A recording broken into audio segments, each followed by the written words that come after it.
touche la trompette. L'ennemi fond comme un aigle sur la maison de l'Éternel, parce qu'ils ont violé mon alliance et transgressé ma loi. Ils crieront vers moi, « Mon Dieu, nous te connaissons, nous, Israël. » Israël a rejeté le bien, l'ennemi le poursuivra. Osée chapitre 8, verset 1. Ici, le peuple de Dieu avait transgressé la loi divine en recherchant de l'aide auprès de nations étrangères. Et la colère de Dieu s'en est suivie lorsqu'il dira au verset suivant « Ils ont établi des rois sans mon ordre et des chefs à mon insu. Ils ont fait des idoles avec leur argent et leur or. C'est pourquoi ils seront anéantis. » Frères et sœurs, la parole de Dieu n'est pas seulement une parole d'exhortation, c'est aussi une multitude de révélations et de commandements. Notre Seigneur proclame que ceux qui aiment Dieu sont ceux qui réalisent ses commandements dans une saine crainte, afin d'élever son royaume pour sa gloire. Dans le cas précis de ce passage d'Osée, la colère de Dieu provient de la désobéissance de son peuple qui se corrompt avec des nations et des jougs étrangers. Oui, mes amis, Dieu est aussi un Dieu de colère, avec les conséquences que cela comporte.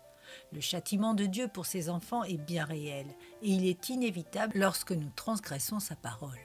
Dans ce XXIe siècle, Dieu a-t-il décidé de changer et de s'assouplir face aux transgressions ? N'y aurait-il au vu des actualités que le simple plan diabolique, satanique de la fin des temps, sans réaction divine ? Notre Père céleste serait-il moins au contrôle que par le passé ? Le Dieu de l'Ancien Testament serait-il différent du Père céleste de Jésus ?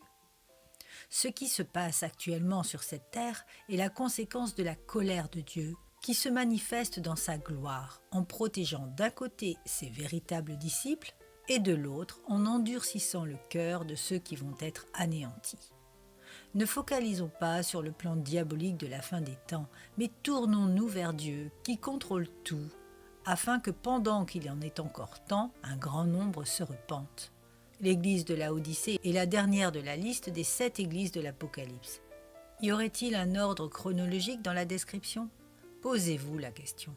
Quoi qu'il en soit, les bergers doivent être à l'écoute, car leur responsabilité est plus qu'engagée dans cette dernière ligne droite qui voit l'apostasie galopante envahir le rang des assemblées, qui voit un œcuménisme croissant pour une religion mondiale, qui voit un grand nombre de bergers ne pas avertir le peuple de Dieu du plan mondial qui est en ses tentacules, qui voit un évangile édulcoré de prospérité et d'estime de soi souiller la croix et notre Seigneur, qui voit la caste mondialiste dans sa data croisade rendre esclaves les habitants de la terre.